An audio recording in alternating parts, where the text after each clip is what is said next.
mais horas naquela posição ou treina Sim. mais horas.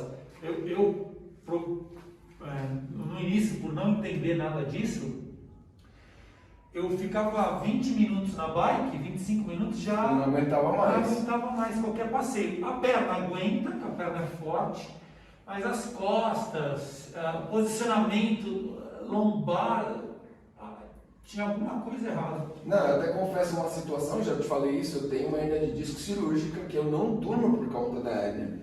E o único lugar que eu não sinto, por incrível que pareça, é na bicicleta, mas ela bem ajustada, porque o osso do quadril fica bem ajustado, com algo que eu tenho que fazer para poder fazer o bike fit, além de ver sua flexibilidade e tal, que eu não preciso ver isso, porque eu já te conheço, vamos dizer assim, já sei várias das limitações, mas eu preciso ter ela alinhada com o chão. Então, ó, eu coloquei umas borrachinhas que eu tenho aqui, e aí ela está nivelada com o chão. Então, a partir daqui eu sei que os dois eixos de movimento eles estão alinhados. Quando você sentar e eu for fazer as medidas, aí vale a pena eu ressaltar como são feitas as medidas. Bem antigamente, se fazia as medidas de bike fit vem da década de 80, 90, baseado primeiro em consumo de oxigênio, então quando eu consumo mais gases, quer dizer que eu estou fora de uma medida confortável. E na sequência, análises cinemáticas para ver possível tensão de ósseo muscular e atingir essas medidas. E aí eles acharam medidas possíveis básicas e aí eu utilizava pêndulo, tal, tem um kit da década de 90 que você compra. Na sequência, inventaram isso aqui, um goniômetro, que aí é um bike fit estático, as medidas são as mesmas que eu vou fazer por filmagem, mas eu tenho que te posicionar e observar o ângulo aqui. Posicionar o seu joelho no ponto correto, por exemplo aqui, e colocar o ângulo aqui. Os três ângulos principais que eu vou observar. Só que é um bike fit estático, de maneira que você não se movimenta. Tem um bike fit que na verdade chama pré-fit, tem gente que vende como bike fit, que a Shimano tem uma fórmula, que eu tiro suas medidas, então eu entro num estadiômetro parecido com esse, que ele tem mais detalhes. Aí nesse estadiômetro eu pego o cavalo, pego a altura, pego os segmentos. Você joga essa fórmula no computador e ela dá uma medida e o cara coloca a medida. Só que esse é um bike fit que a gente chama de passivo. Eu não te medi na bicicleta, girando. Eu te medi fora e joguei as medidas. Aquele não é passivo, é ativo, só que estático. Eu fico parado. Você fica parado. Aí vem o terceiro nível, que é o que eu faço. É ativo, ou seja, você está pedalando. Aí eu estou com uma câmera que capta ou 30 frames, que é a Logitech pega 30 frames. Eu tenho uma outra câmera que ela tem uma qualidade um pouco pior, mas ela pega até 175 frames por segundo, porque eu tenho que pegar exatamente esse ângulo aqui. Às vezes eu preciso deste, às vezes eu preciso deste. Nem sempre preciso de todos os ângulos. Só que eu preciso dar um pause na câmera exatamente, você girando naturalmente a 75, 80, eu tenho que dar um pause e ela tem que estar aí. E aí a partir disso, eu vou lá no software no Kinover, que é um software que a gente usa, falei porque você já sabe, e faço essa aferição. E tem um nível de bike fit acima, que é o pica das galáxias, vamos dizer assim, que eles usam um acelerômetro. Por exemplo, eu crio algo que não está comigo, está no Lacon, está no laboratório que nós fizemos parte, que são LEDs. Eu tenho um aqui, só que não estou sem a caixinha. Isso sou eu que inventei, só que eu não estou utilizando no momento, mas eu inventei com o objetivo de fazer a pesquisa aqui, ó.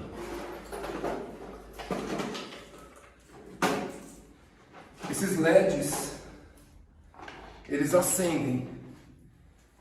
Aí eu prendo eles no ponto anatômico, aí com a caixinha acende, aí quando eu tenho na cinemática eu tenho mais precisão. Para o bike fit residencial, tal, eu não preciso dessa precisão, mas para que eu fiz isso? Porque a ideia era fazer mais pesquisas com o bike fit, com a análise cinemática. Ele não vai acender agora porque eu emprestei a caixinha e essa caixinha está no Lacon, porque essa caixinha vai atrás com a bateria, que aí esse é um ponto ativo para análise cinemática. E aí, além disso, imagina que os bike fits que eu falei que são os picas das galáxias, em vez de ser isso aqui é um LED, é um acelerômetro. Então são 9 acelerômetros, eles se conversam, os caras têm um software, e esse acelerômetro já se conversa e já dá todas as medidas para ele. A única diferença é que ele é 15 mil dólares. Eu fiz 2 cursos com esses acelerômetros que são ali, aqueles 2 certificados. Que inclusive é com um cara daquele post, isso. Eu fiz esses 2 cursos. No entanto, eu não entendia que valia a pena esse gasto em relação a 15 mil dólares para o tipo de público que eu atendo. Porque se é um cara de... uma galera... Isso, se é um cara... Eu nem vou falar dos triatletas amadores, mas se é um triatleta profissional, que ele faz um bike fit no começo da temporada, e aí ele melhorou um pouquinho o rendimento e pouco a flexibilidade, e eu tenho uma margem de trabalho, e aí eu falo assim, eu vou testar essa medida que você fica um pouquinho mais agressivo, mas eu deixaria ele agressivo para a prova, para uma situação específica. Numa prova mais longa, menos agressivo, que aí eu privilegiaria essa lógica de agressividade versus conforto, entendeu? E aí eu faria um bike fit muito mais preciso, porque eu tenho uma precisão de 2 graus aqui, que daria 4 milímetros, mais ou menos, a minha precisão hoje. A precisão no acelerômetro é 1 milímetro. 1 milímetro. E o cara que, por exemplo, a gente conseguiria fazer isso de forma online, é que ele precisaria ter alguns apetrechos. Isso, ele consegue fazer... Ele te fornecendo alguns dados, você consegue fazer esse bike Se ele mandar um vídeo girando e ele rodando certinho e acompanhando, eu perco um pouco por conta da curvatura da câmera, mas se tiver por exemplo, hoje os celulares eles gravam em 60 frames por segundo. Não era normal isso há 7 anos atrás. Eu uso um pouquinho mais, mas eu consigo colocar no ponto e dar uma estimativa, só que ele tem que pegar esse ponto exato que você está isolado, rodando, alguém tinha que conseguir passar a câmera ele andando, só que eu calibro aproximadamente a câmera na sua coxa, ela vai estar na altura da sua coxa, um pouco abaixo do seu banco. Por quê? Porque toda a câmera ela tem uma curva. Se eu deixar muito para baixo, muito para cima, aquele ângulo distorce. Então eu tenho que minimizar essa distorção jogando bem nesse centro aqui, ó. Aí porque o ponto mais central da bicicleta, porque se eu deixar muito baixo, eu vou ter uma distorção para cima e vice-versa, que é uma distorção da câmera. Isso porque essas câmeras são normais. Eu brinquei, por exemplo, com a GoPro genérica, ela tem aquele olho de peixe, é muito pior, ela distorce muito mais.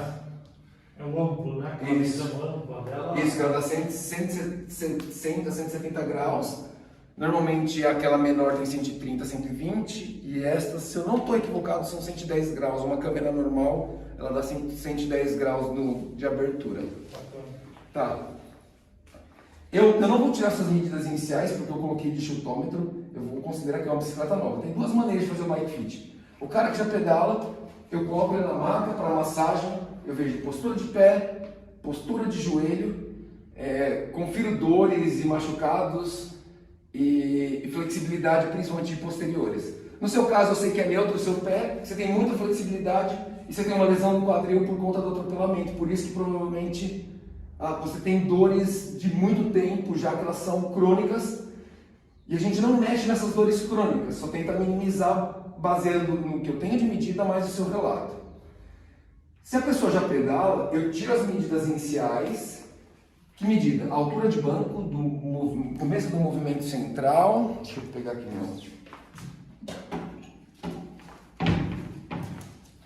bem do meio do começo do movimento central até o topo do banco. E olho por aqui, ó. Por exemplo, ó, seu banco está antes com 71,8. Essa é a altura do seu banco agora. Eu tenho que olhar exatamente dessa direção.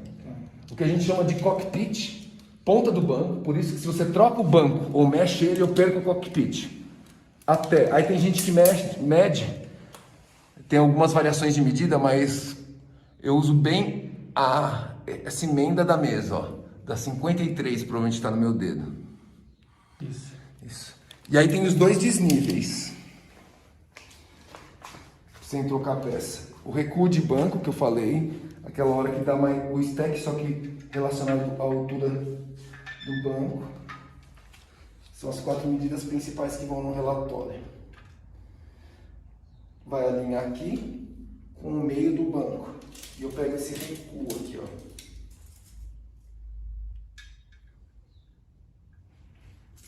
Um pouquinho mais. Aqui tá dando 8,8. E a última medida é o desnível, que deve estar tendenciando a 0 aqui. Tá um pouquinho positivo. Novamente o nível aqui, do meio do banco. Aí tem essa distância aqui, ó. Um